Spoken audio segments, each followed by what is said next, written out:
and welcome back for today's standard deck tech for Kamigawa Neon Dynasty. We have this list from a recent tournament. They call it the Win a Kamigawa Wax at Hariruya, Japan. This deck is called Naya Enchantress Aggro, which was piloted by Michibata Tatsuya. It got first place for 21 players in the event, but we just take a look at this visual deck list presentation. So we're looking at first off are the lineups for the creature choices. We have this total of 15 creatures on the list. So one of the core creatures is, again, this is Jukai Naturalist, wherein it's a 2-drop for 2, but it can basically lower the casting cost of your enchantment spells, which is quite relevant in getting to be aggressive in your creature curve, as well as in your other enchantment spells. So next up is Naya Enchantress. This is a 2-2 creature wherein whenever you cast enchantment spell, you put counters on it, and which in step, if enchantment was put into a graveyard from the battlefield this turn, you may return it from your graveyard to your hand. So it's also giving you an aggressive 2-drop, and at the same time late game resilience in the form by getting this return to your hand at the end of your triggers.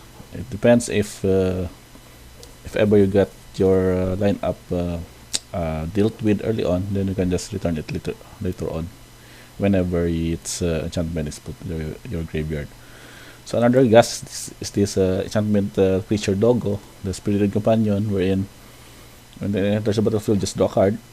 In its way, you can trigger these other enchantments, and at the same time, you can just have it as a 1-drop with your Naturalist.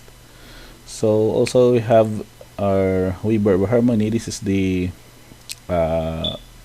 enchantment lord sort of for this build, as it gives other enchant creatures you control +1/+1, and at the same time it can copy activated or triggered abilities, especially on your saga spells, wherein you get more value rather than just having one trigger, but instead having 2 triggers for that saga. So let's look on the enchantment choices. It's not particularly going with the rune spells, no, as what they have mentioned in the deck name, but instead they have these saga spells, as well as some enchantment that can exile non-land permanents. So, and also access to this card, also a strong card by the announcement, as well as Showdown of the Skulls, for the late game setup. So for creature removals, we have this Circle of Confinement, and it also gets a bonus whenever an opponent casts a vampire spell with the same name as the cards exiled with Circle of Confinement, for having you to gain 2 life. And partner with this is the one copy of Borrowed Time, for exiling non-land permanents that are possible threats for your opponents. And your fixing for mana is for the restoration of a Ganjo, wherein you can just search for basic planes, and on its second saga trigger, you get to discard a card, and you may return target permanent with mana value 2 or less from your graveyard to the battlefield tap. So basically you can just resurrect some of your creatures, as they are mostly 2-drop in this curve. And at the same time, when it flips, it becomes a 3/4 vigilance creature. When its attacker blocks, create a powerless spirit creature token. It's also another creature source for grinding out your board advantage. So Michiko's Reign of Truth is basically the hard hitter setup here, as it can pump up your best attacker and gets it +1/+1 for each artifact enchantment you control. And then as you get to exile it, it returns as a Portrait of Michiko, wherein it gets +1/+1 for each artifact and enchantment you control. So given again with an announcement, no? So for just having invitation counters wherein you can just create a 1/1 creature or draw card depending on the scenario, but once it flips, it gets your creatures and added untime effects with its giving them +1. And this one is sort of not sure if it's an interesting setup, but having 3 copies of Hello Hunting, wherein if you control 7 or more enchantments, creatures you control have flying and vigilance. So whenever you cast an enchantment spell, you get to create a token. So this is also a creature source in a way that spirit cleric creature token gets its power and toughness equal to the number of spirits you control.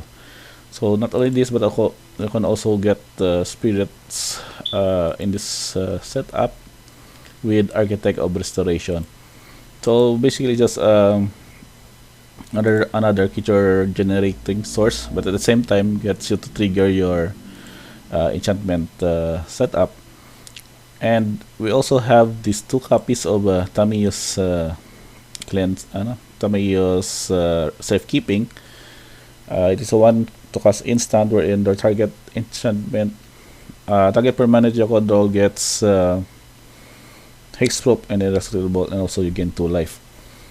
Given that it's only 2 copies, but it will just depend on how you would get to set up this to protect your best threat or creature from random spot removal or destructive mass removal spell from the opponent. So as for the land setup, you can just have this pathways playset now in this overgrowth farmland to fix your mana, since it is of Naya colors, and it has 1 of each of Bosiju Endures. It's also a utility card in the late game. Iganju, Seat of the Empire, and Lair of the Hydra as another mana sink creature for the late game. As for the sideboard, you get these copies, the Curse of Silence, 3 copies. This can just basically choose a card name. So the special chosen card name player cast costs 2 more to cast. So when the player casts a spell with a chosen card name, you may sacrifice it this enchantment, and if you do, you draw a card.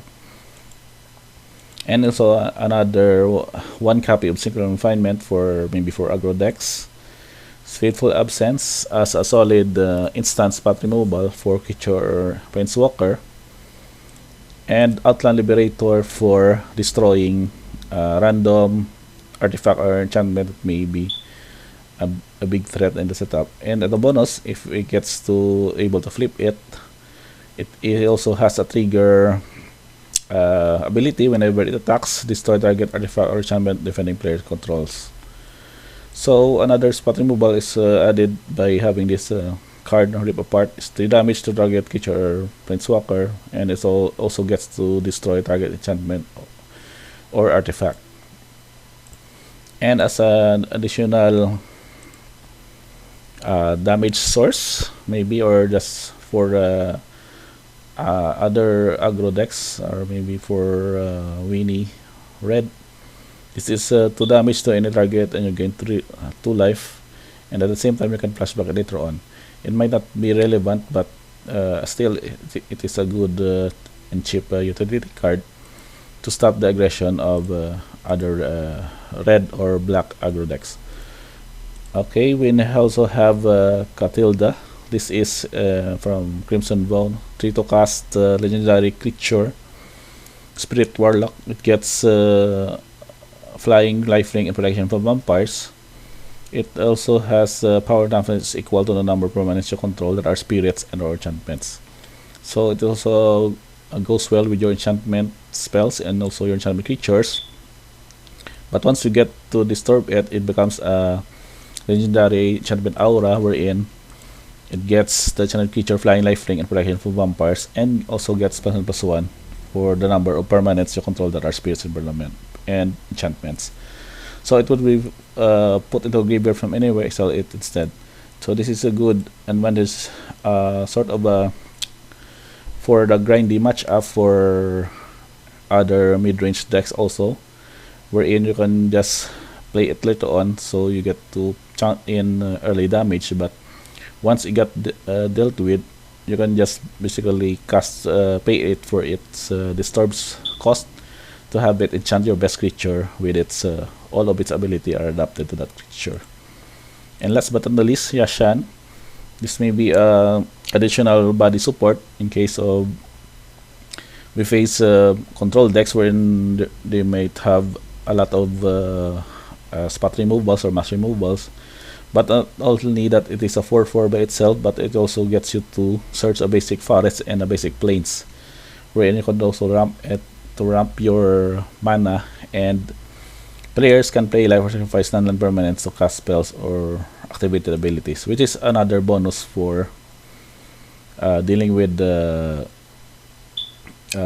decks such as Rakdos Sacrifice, wherein you just basically shut down their engine.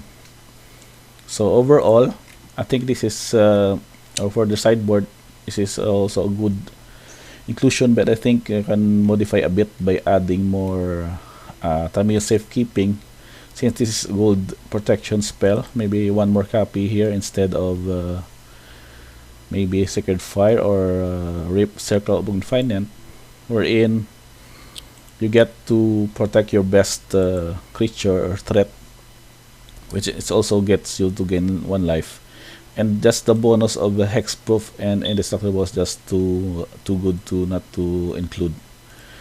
So overall, this is the Naya Runes aggro deck or Enchantress deck for the standard format.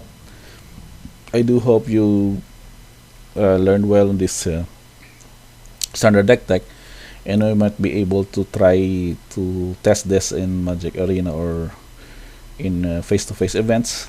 So just feel free to check on this list.